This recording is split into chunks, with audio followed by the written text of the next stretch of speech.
Hi, I'm Ken Oaks with Oaks Daylilies. Last summer we shot a video talking about why we send big plants and why we encourage you, if you're dividing your own daylilies, to leave several fans together, into a nice little chunk when you plant, rather than dividing them down as far as you can down to one fan. So it's a year later and we thought we'd come back and just show you how they look.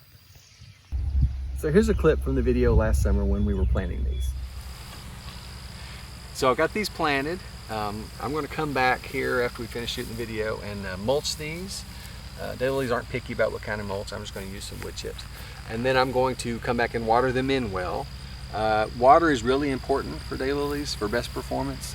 We recommend at least 1 inch a week, which is 2 or 3 good soakings. That's the best thing you can do for your daylilies for best performance.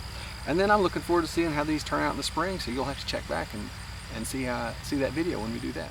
So if you watched last year's video, what you'll see is that we planted some that we had left together with 3 or 4 fans together, a nice little chunk, and then we planted a couple as a single fan. So if you look, this is what a single fan of a daylily is. This is how small you can divide it down. And yes, this will grow as long as it's got roots attached to the top, that will live. But here's what they look like, this year after a year later.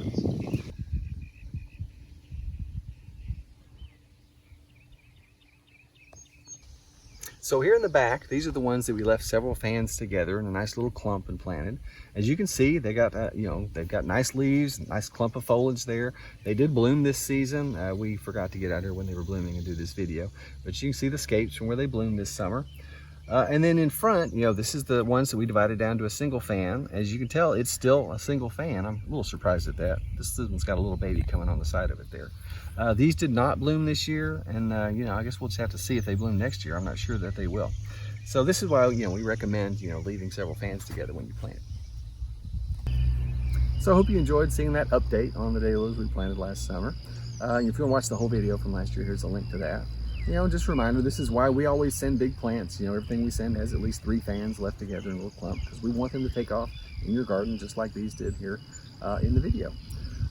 We've grown daylilies for over 40 years, and we enjoy talking about all things daylilies. If you have any questions or comments, be sure and put them in the comments below, or you can check out all of our contact information on the website. Thanks for watching.